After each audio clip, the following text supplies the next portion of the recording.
Sa video na ito, tatalakayin natin ang pagkawala ng isang ina noong 2021. Huli siyang nakita sa isang gas station. 4 na araw pagkatapos, iniulat ng kanyang mga magulang ang kanyang pagkawala.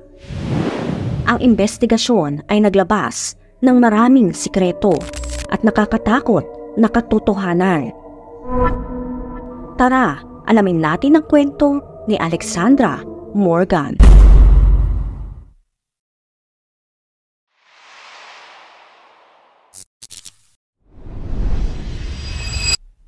Si Alexandra Morgan ay kilala ng kanyang mga kaibigan at pamilya bilang Alex. Siya ay isang single mother at may 2 anak na may edad na 4 at 11 ng panahong iyon. Naninirahan sila sa Wellesley Pound, Cranbrook, Kent. Pinutulan niya ang relasyon sa ama ng kanyang mga anak at hindi madali para sa kanya na itaguyod sila ng mag-isa. Ayon sa ilang sources, nagtatrabaho si Alexandra bilang groomer ng aso. Inilarawan siya ng mga tao bilang isang masigasig na babae o ina na nais na magkaroon ng kanyang mga anak ng lahat ng kanilang hilingin. Gusto niyang magkaroon sila ng mas magandang buhay at gumawa siya ng paraan upang makamit ito. Noong November 13, 2021, nakipagkita si Alexandra sa kanyang mga magulang. Dito iniwan niya ang kanyang 2 anak at sinabing pupunta siya sa isang spa vacation kasama ang mga kaibigan. Sinabi niya sa kanila na babalik siya sa loob ng 3 araw. Nang dumating ang araw na susunduin na sana niya ang kanyang mga anak noong November 17, ay nag-alala ang mga magulang ni Alex nang hindi na ito nagpakita. Hindi siya sumasagot sa mga tawag o text. Ilang beses nilang sinubukang alamin kung saan siya nagpunta. Ngunit sila ay nabigo, kaya nagpasya silang i-report na ito sa pulisya. Nang sila ay nasa istasyon, sinabi ng Kent Police na may kakaibang nangyari sa pagkawala ni Alex, kaya ito inaasahan nilang isang krimen. Sa simula ng investigasyon, sinubukan ng pulisya na alamin kung saang spa pumunta si Alexandra. Sinabi niya sa kanyang mga magulang na siya ay pupunta sa spa kasama ang mga kaibigan at gusto ng pulisya na malaman kung sino ang mga kaibigan na ito. Sa panahong iyon, hindi pa naisip ng mga investigador kung ano ang kanilang haharapin habang hinahanap si Alexandra. Nakakuha ang pulisya ng footage mula sa isang gas station at natukoy nila ang lokasyon ni Alexandra. Ito ang huling lugar na nakita siya ng mga tao. Ang kanyang puting Mini Cooper ang naging susi sa pagtukoy ng kanyang lokasyon. Noong umaga ng November 14, nagpagasolina siya ng kanyang kotse, bumili ng ilang bagay at umalis. Sa unang tingin, walang kakaibang nangyari sa video na ito. Naroon ang manager ng gas station na si Rose, na naging kaibigan ni Alexandra sa loob ng 17 years. Naroon siya nang bumili si Alexandra ng gas at umorder ng kape at merienda noong umaga ng kanyang pagkawala. Sinabi ni Rose, hindi ko akalain na mangyayari ito sa kanya. Hindi na nakita ang sasakyan niya simula noon. Isang napakalaking misteryo. Naglipot kami ng kaibigan ko sa Hastings para hanapin ito, ngunit wala kaming nakita. Umaasa lamang ako na walang masamang nangyari sa kanya. Umaasa pa rin ako na siya ay nasa mabuti at magpapakita. Ito'y talagang nakakabahala. Noong linggo na iyon, pumasok si Alex sa trabaho. Ito'y bihis na bihis, naka-makeup, may magandang damit at maaga siyang tumating. Hindi iyon ang kanyang normal na ginagawa. Mukha namang masaya si Alex at nakangiti habang nakikipag-usap sa kanyang mga kaibigan. In-interview ng mga investigador ang mga kaibigan ni Alex at nalaman na noong 2018 ay nag-post pa ito ng impormasyon sa mga social media tungkol sa isang stalker na sinusundan daw ang bawat kilos niya. Sa isa pang post noong 2019, ibinahagi ni Alex ang isang larawan na may mga salitang, "Hi, stalker. Stop stalking my page. It's quite sad. Not only that, but you're making it more obvious by the day. Have a lovely day. Sinubukan ng mga investigador na alamin kung may kinalaman ang mga mensaheng ito sa kanyang pagkawala. Sinabi ng isang tagapagsalita ng pulisya, napakalayo sa kanyang karaniwang ginagawa ang hindi pag-contact ni Alexandra sa kanyang pamilya at ngayon ay tinitingnan na namin ng kaso na ito bilang isang pamamaslang habang patuloy ang aming investigasyon.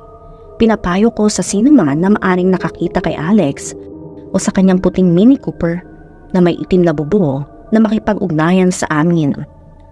Kung sa tingin mo ay nakita mo si Alex o ng kahit anumang kahinay-nala ngunit hindi ka sigurado, huwag ka mag-atubiling tumawag at ipaalam ito sa amin. Inilarawan nila si Alex bilang isang babae na may taas na 5'6".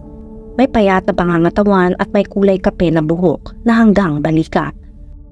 Siya ay may suot na isang benteng quilted coat na hanggang tuhod, isang itim na t-shirt, ripped na bughaw na maong, mataas na itim na boots at isang silver na kwintas nang huli siyang makita. Nag-iwan si Alexandra ng mga palatandaan na sa huli ay nagbigay daan sa pulisya upang malaman kung anong nangyari sa kanya. Bukod dito, habang tumatagal ang investigasyon, ay lalo pang nauungkat ang mga sikreto na nakagulat hindi lamang sa pulisya kundi sa mga taong nakakakilala kay Alex. Si Alex ang tao na gustong mapabuti ang kalagayan ng kanyang pamilya, kaya naghanap siya ng ibang mapagkukunan ng pera. Dinala siya ng kanyang hangarin sa isang trabaho na napaka-delikado. Sinubukan niya magtrabaho bilang isang escort at siya ay nag-aalok ng kanyang serbisyo sa online or internet. Gayunpaman, hindi alam ng kanyang pamilya at mga kaibigan ang tungkol dito.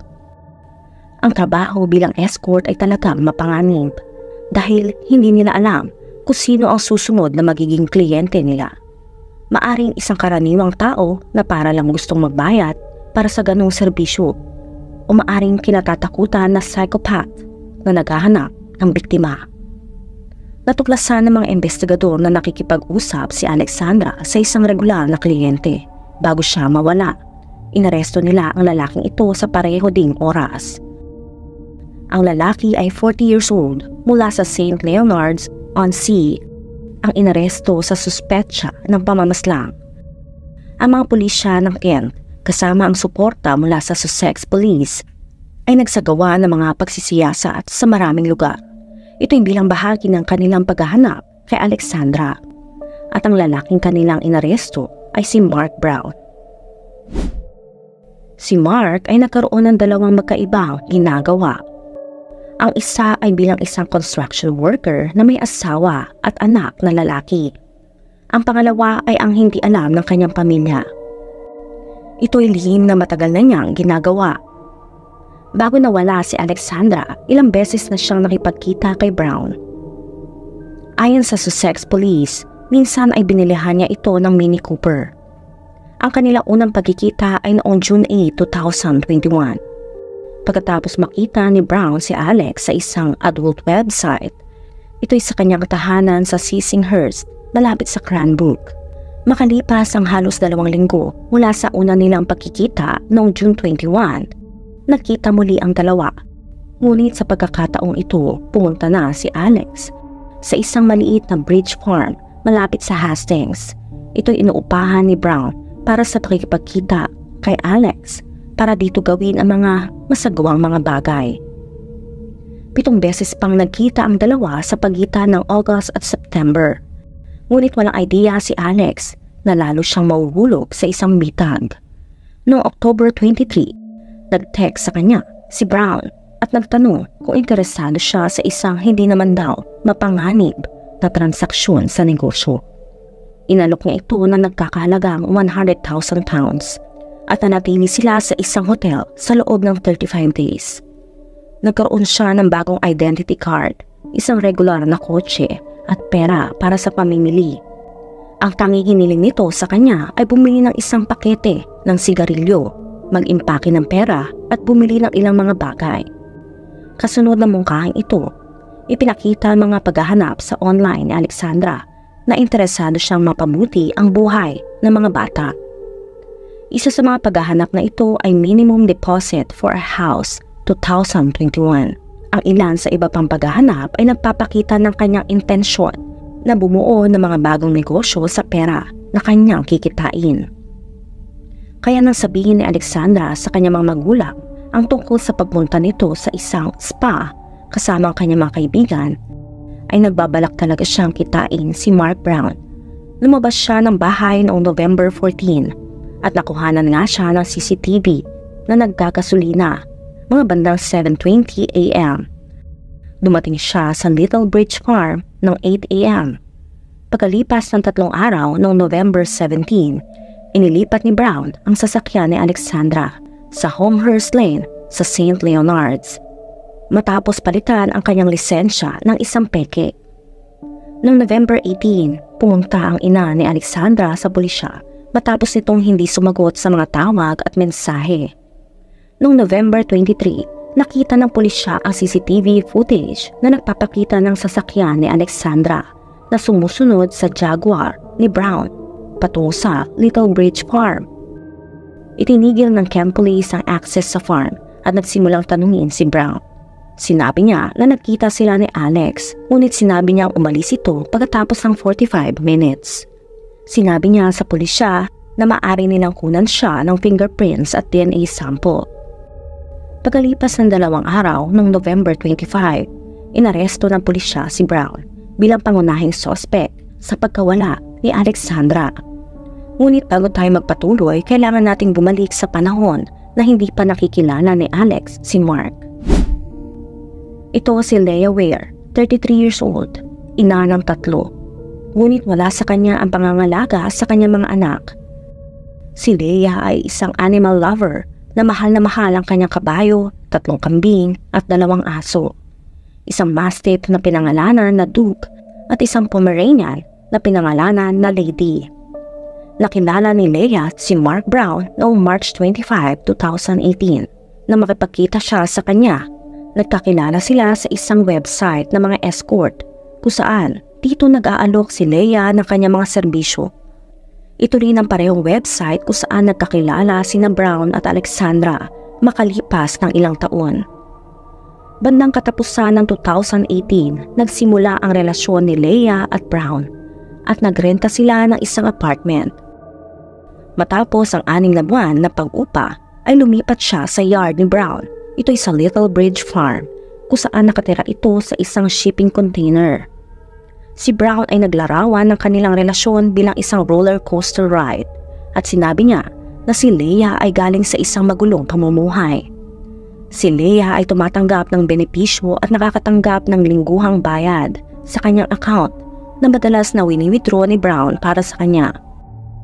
May kasaysayan din ito na gumagamit ng bawal na gamot at may sakit sa kanyang pag-iisip. Subalit, maraming tao ang nagsasabi siya ay nagtatrabaho na maigi para makuha ang pangangalaga sa kanyang mga anak.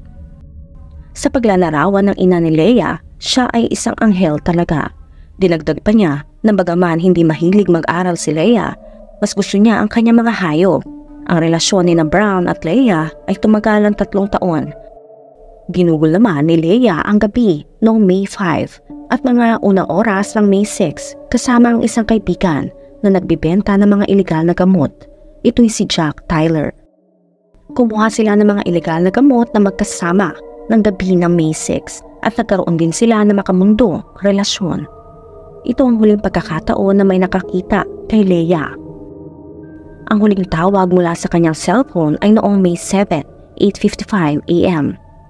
Naniniwala ang mga pulis na nawalan ito ng buhay noong araw na iyon. 2 linggo pagkatapos, bumalik si Mark sa website. Ito'y matapos ng 1 buwan na mawala si Leah. Dito nga sa website nagkakilala sina Alex at Brown. Maayos ang kanilang pagtatagpo at nakita niya si Brown bilang isang makatwiran at mapagbigay na tao. Ngunit walang idea si Alex na 1 buwan lamang ang nakalipas na isang babae na karelasyon ni Brown ang biglang nawala. Sa panahon ng pagsisiyasat, natuklasan ng mga investigador ang mga mensahe na sinulat ni Brown sa kanyang dating kasintahan noong high school. Ito'y 5 araw pagkatapos makilala si Alexandra. Gayunpaman, ang mga mensaheng ito ay hindi tungkol kay Alex, kundi tungkol kay Leia. Narito ang nilalaman ng mensahe. Kailangan ko mag-ingat sa aking mga salita. Nangyari na naman, hindi ito magandang karanasan. Ang itapon ng isang bagay, ito'y napakabigat na bagay na gawin. Isang lumang oil drum, 5 liter ng diesel, at voila, wala nang natira. Ito'y mainit, napakainit. Ang mga bagay na ginawa ko ay mabigat sa aking puso, sa aking isip, at sa aking kaluluwa. Isang psychopath na may konsensya, isang biro nga talaga. Dahil dito, nagsimula ang mga investigador na magduda na si Alex ay wala ng buhay. At ang higit pa sa nakakatakot na siya ay hindi lamang ang tanging biktima ni Mark. Sinabi ng isang tagapagsalita ng Sussex Police na sa kabila ng malawakang investigasyon, hindi pa rin nila matagpuan si Leia o ang kanyang katawan. At nananawagan sila ng tulong sa publiko upang sikaping mahanap ang anumang bagay na nauugnay sa kanyang pagkawala. Pagkatapos arestuhin si Brown noong November 25, 2021, sinuri ng pulisya ang kanyang farm. Doon nila natagpuan ang isang barrel kung saan kamakailan lamang ay sinunog. Sa pagsusuri sa laman nito, natuklasan ng mga eksperto ang mga lapi at ngipin. Ayon sa pagsusuri ng laboratorio, walang duda na ang mga ito ay mga lapi ni Alexandra. Ang pagsusuri sa farm ni Brown ay tumagal ng halos isang buwan hanggang January 7, 2022. Natagpuan ng pulisya ang mga buto ng isang Pomeranian na nakatali. Pinaniniwalaan ng mga investigador na ito ang aso ni Leia, na maaring pinaslang din ni Brown matapos kitlin ang buhay ni Leia. Bagaman hindi natagpuan ng pulisya ang mga labi ni Leia, kinasuhan pa rin nila si Brown sa kasong pagpaslang noong February 1, 2022. Sa naunang interogasyon, inakusahan nila si Brown ng pagkitil ng buhay ni Alexandra. Ngunit tumanggi si Brown sa mga paratang sa kanya. Gayunpaman, nang malaman ang tungkol sa ebidensya na nagmumungkahi na tinago nito ang katawan ni Alexandra sa pamamagitan ng pagsunog, ay agad niyang inamin ang pagpaslang rito. Gayunpaman, sinabi ni Brown na nawalan daw ng buhay si Alexandra dahil sa isang aksidente lamang. Ang paglilitis kay Mark Brown ay nagsimula noong October 17, 2022 at sa mga sesyon ng korte, lumitaw ang mga bagong detalye sa dalawang kaso. Natuklasan ng jury na si Brown ay regular na nagwi-withdraw ng pera mula sa bank account ni Leia matapos ang kanyang pagkawala noong May 7, 2021. Inilarawan ng prosecutor lawyer na si Duncan Atkinson ang ilang pagkakataon na ilang beses sa loob ng isang linggo kasunod ng pagkawala ni Leia kung saan nag-withdraw si Brown ng 200 pounds. Bilang resulta, ang balanse ni Leia ay nabawasan mula sa higit 2,000 pounds ay naging 45 pounds na lamang. Tinanong siya kung bakit niya ginawa ito. Sinabi niya lang na kumuha ako ng 200 pounds dahil papalitan ko ito. Isa sa mga kaibigan ni Leia ang nagsasabi nito habang nagbibigay ng testimonya sa paglilitis. Gusto ni Leia na maghiwalay si Brown at ang kanyang asawa para sa kanya. Marahil ay nagbigay ito ng bahagyang papel sa desisyon ni Brown na gawin ang krimeng iyon. Sa paglilitis, kaugnay sa pagkawala ni Alexandra Morgan, muling pinagdiinan ni Brown na ang pagpanaw ni Alex ay isang aksidente. Sinabi niya na si Alex ay nadulas at nahulog sa ilang kagamitan na tumama sa kanyang ulo. Ito ay sa gawang kusina na kanyang inarkila sa Little Bridge Farm. Sinabi niya na tumakbo siya papunta kay Alexandra at nakita niyang marami ng kaya kumuha ito ng tuwalya. Nang ilipat niya ang ulo ni Alex para ilagay ang tuwalya sa ilalim nito, mas marami pang ang lumabas. Tinutulan ito ng prosecution lawyer na si Duncan. At kanyang sinabi nang unang makita mo siya, nakahiga ito sa sahig na mayroon ng maraming. Kahit malinaw na bago mo gawin ang anuman, siya ay nasaktan at nangangailangan ng tulong at doktor. Ngunit hindi mo ito ginawa. Ito ay lubos na malinaw. Sumagot si Brown, oo, ngunit ako ay naguguluhan at ang una kong ginawa ay kumuha ng tuwalya. Sa puntong iyon, wala na siya. At ang prioridad ko lang ay subukang gawin ang CPR. dahil sa wala na itong pulso. Hindi ako tumawag ng ambulansya dahil ang prioridad ko ay pigilan ang at saka maisalba pa siya. Wala ring silbi na tumawag ng ambulansya kung hindi ito makakarating sa tamang oras. Pagkatapos subukan ni Brown ng CPR, ay nilagay nito ang kamay sa bibig at ilong ni Alexandra upang suriin kung ito'y humihinga. Sinabi ni Brown na sigurado siyang nawalan ito ng buhay sa loob ng 5 minuto o higit pa. Pagkatapos nito, ginamit niya ang suot na damit upang patigilan ang paglabas mula sa ilalim ng pinto ng workshop. Lumabas din daw si Brown upang sumuka at kinuha ang kanyang cellphone mula sa kanyang kotse o bulsa ng kanyang jacket upang tawagan ang emergency services. Pagkatapos ay nagpasya siyang takpan ang buong pangyayari. Sinabi niya, pinalot ko si Alex sa isang sleeping bag at nilagyan ng tuwalya ang kanyang ulo. Dagdag pa niya, mayroong walang buhay na escort sa sahig ng aking workshop. Ano magiging resulta nito? Paano ko mapapatunayan na ito'y aksidente? Ito'y isang kahangalang gawin. Pagkatapos nagpasya si Brown na itapon daw ang katawan ni Alexandra gamit ang isang incinerator na ginawa niya mula sa isang lumang oil drum. Madalas niya itong ginagamit sa regular na pagtapon ng kanyang mga basura. Sa mga paglilitis, tinanggi pa rin ni Brown na siya ang may kinalaman sa pagkawala ni Leah at pinaniniwalaan niyang buhay pa ito at ang pagkawala rin ng buhay ni Alexandra daw ay isang aksidente. Gayunpaman, sa panahon ng paglilitis, narinig na korte ang testimonya ng boss ni Brown na si Alan.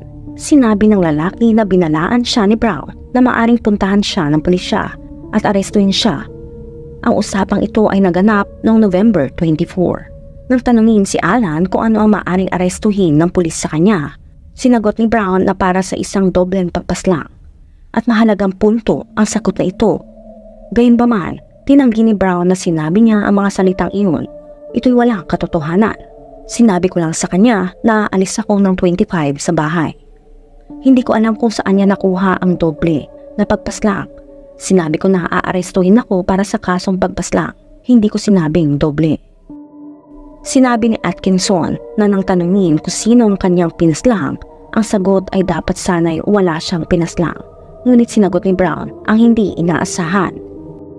Sa buong paglilitis sa Crown Court, nalaman ng mga hurado ang mga buhay nila Alex at Leah mula sa kanilang paglaki hanggang sa kanilang mga anak, pati na rin ang kanilang relasyon, trabaho at mga hilig.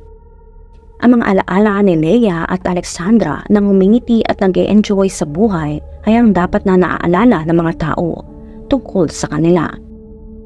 Noong December 1, 2022, napatunayang nagkasala ang 41 years old na si Brown. Ang mga hurado ay binubuo ng 10 lalaki at 2 babae. Sinabi ni Judge Nicholas Hilliard na ito ay malinaw na isang kaso na lubusang mabigat at ang epekto sa pamilya ng mga biktima ay sigurado nakakapanlumo. Sinabi niya na dapat hatulan ng korte si Brown ng habang buhay na pagkaakulong at isaalang-alang ang pinakamataas na sentensya o maging kung siya ay karapat-dapat pa ba para sa parol. Sinabi rin ng hukom na kung magpasya si Brown na sabihin kung ano ang kanyang ginawa sa katawan ni Leah, ito ay makakaapekto sa pagpasya sa hatol. Gayunpaman, hindi ginamit ni Brown ang pagkakataon na ito bago ibaba ng hukom ang kanyang hatol. Noong January 13, 2023, hinatulan ng korte si Mark Brown ng 2 habangbuhay na sentensya. Magagawa niya mag-apply para sa parol sa loob ng 49 years. Sinabi ni Judge Hilliard na naghatol kay Brown sa kanyang pag-absent pagkatapos itong tanggihan ang dumalo sa korte. Walang sentensyang aking ipapasya ang makakatumba sa mga buhay na nawala. Hindi na maitatama pa ang ginawa ng akusado. Hindi ito posible. Dahil ang kanyang konsensya ay hindi nangangamba sa kanyang mga ginawa. Ikaw, anong tingin mo? May kinalaman nga ba si Mark Brown sa nangyari kay Alex? Ano masasabi mo sa pag-uugali na ginawa ni Mark Brown? Let me know sa comment section. Kung nakaabot ka sa video na ito ay maraming salamat. Huwag kalimutan mag-like, share, subscribe, and turn on the notification. Ingat ka palagi. Ciao!